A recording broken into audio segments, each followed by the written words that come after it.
Olhando, né, para o Congresso agora nacional, porque na última quinta-feira o orçamento deste ano foi depois de 3 meses, né? Tivemos aí um atraso, né, no texto. O texto apresenta algumas curiosidades, como por exemplo a estimativa de um superávit de 15 bilhões de reais.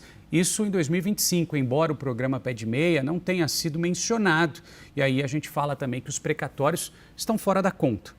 Outro ponto de atenção que a gente precisa ter são as emendas parlamentares que alcançaram o valor de 50 bilhões de reais. Justamente para a gente discutir esses temas, a gente vai contar com a companhia agora do Lucas Saccheto, que é economista da GO Associados. Agradeço muito, viu, Lucas, a sua presença aqui conosco na CNN Brasil.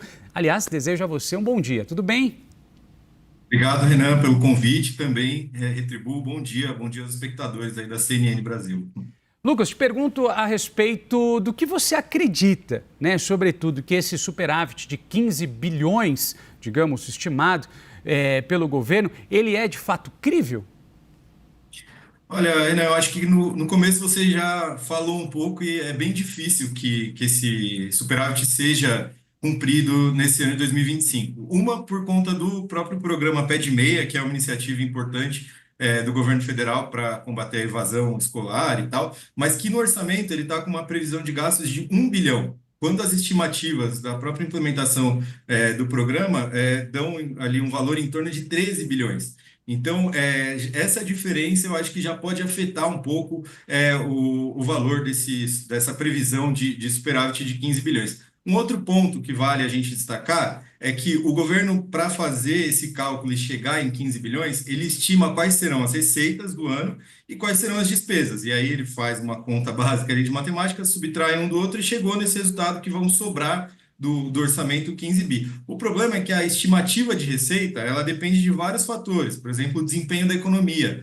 Para o governo arrecadar o que ele planeja arrecadar, a economia precisa ter um bom desempenho esse ano. E a gente sabe que por fatores externos, como a guerra comercial iniciada lá nos Estados Unidos com Donald Trump, e fatores internos, como a elevada taxa de juros, a Selic, que hoje está em 14,25% ao ano, esses fatores podem desacelerar a economia. Isso pode ter um impacto na arrecadação do governo, portanto, nas receitas, e isso pode prejudicar também esse resultado, essa estimativa de 15 bilhões, já que os gastos do governo são menos flexíveis, né? O governo tem demonstrado aí, ao longo do ano passado, do ano retrasado e até desse ano, uma dificuldade muito grande em cortar gastos. Então, se você tiver uma frustração de receitas, é muito provável que esses 15 bi de superávit caiam significativamente, Renan.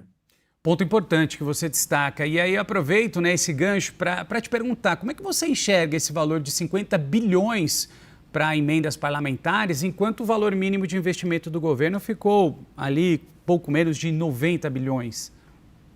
Olha, eu vejo que é um grande problema, assim. A gente fala sempre que o Brasil tem muitos gargalos de infraestrutura, por exemplo, e os investimentos são fundamentais. O governo precisa ter verba para investir, a gente vê rodovias, enfim, toda a nossa infraestrutura é muito precária ainda.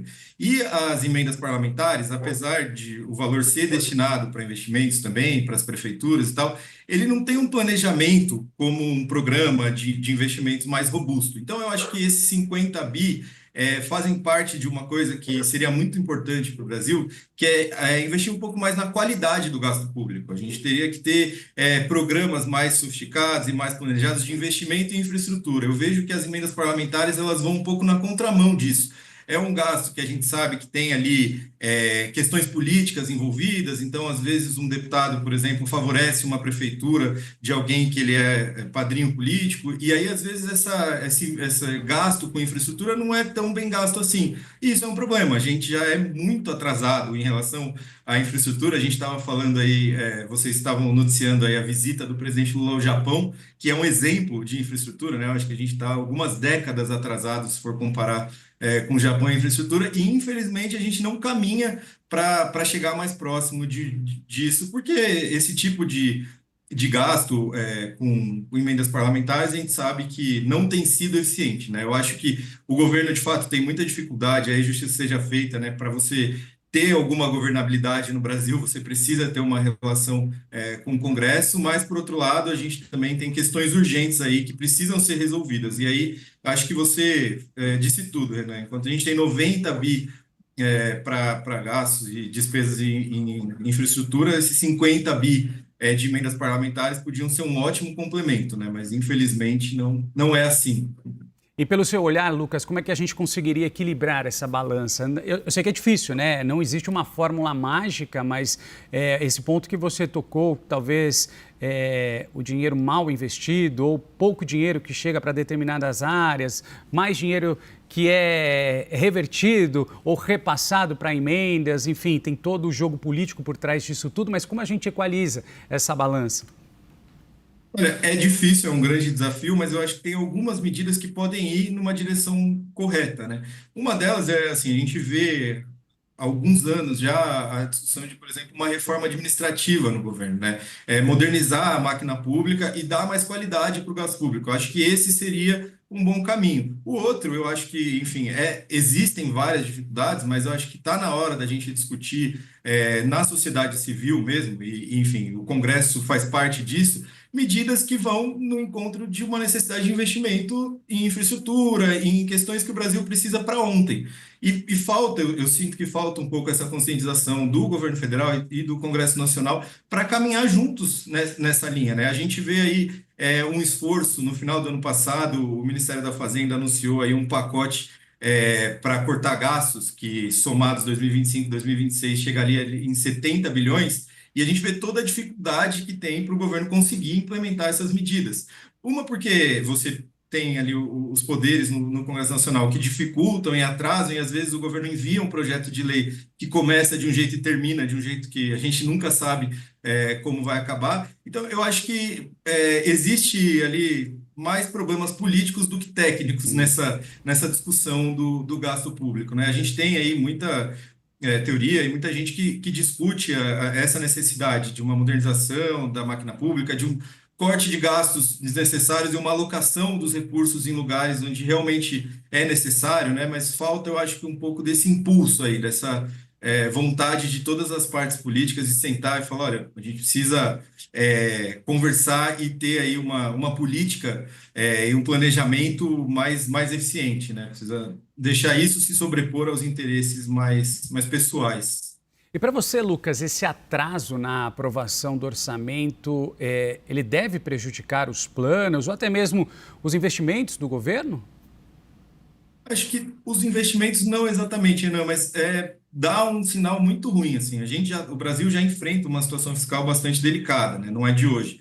A gente vem aí tentando, o governo ano passado fez algumas manobras ali para cumprir a meta fiscal, mas a gente sabe que teve alguns custos que não foram, que foram retirados do teto fiscal para cumprir essa meta, como os gastos com as enchentes no Rio Grande do Sul, por exemplo, né?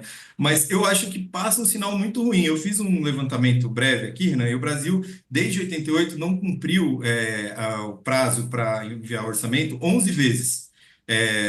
Enfim, algumas vezes atrasou até janeiro, até março, até abril. Eu acho que esse recado que o Congresso e que o governo federal passam para a sociedade é muito ruim. É sinal de que o governo não tem feito tão bem a lição de casa e não tem se planejado para o ano seguinte. A gente já está aí quase no final de março e a gente está discutindo o orçamento de 2025. O espectador, o telespectador aqui mais desavisado pode até tomar um susto, falar, como assim a gente está discutindo o orçamento de 2025? A gente já está quase na metade do ano. E é ruim. Enfim, é um sinal que eu acho que não é legal, mostra que falta muita coisa para a gente avançar enquanto economia, né? Eu acho que o ideal, enfim, seria que a gente já tivesse aprovado o orçamento de 2025 lá no final do ano passado e já tivesse pensando aqui nos problemas de 2026, né? Você bem lembrou aí que são muitos desafios em 2025 e 2026 também, acho que já era a hora da gente estar pensando nesses problemas também. Então, é um sinal muito ruim. Eu acho que o Congresso e o governo deviam repensar isso, fazer a lição de casa e dar mais seriedade ao assunto, né, ao orçamento. Acho que é uma pauta tão importante que não deveria atrasar tanto tempo assim para ser apreciada e votada. E E como você bem destacou, né, o tempo passa extremamente rápido, né? A gente já está quase no mês 4 aí, o ano voando. Enfim, vamos aguardar os próximos capítulos e aguardar, sobretudo, o andamento, né? Orçamento, discussões, investimento, tudo isso você nos ajudou a entender um pouquinho. Obrigado, viu? A gente conversou com o Lucas Saqueto, que é economista da GO Associados. Agradeço, Lucas. Bom domingo. Eu que agradeço, Renan. Bom domingo para você e para os telespectadores da CNN.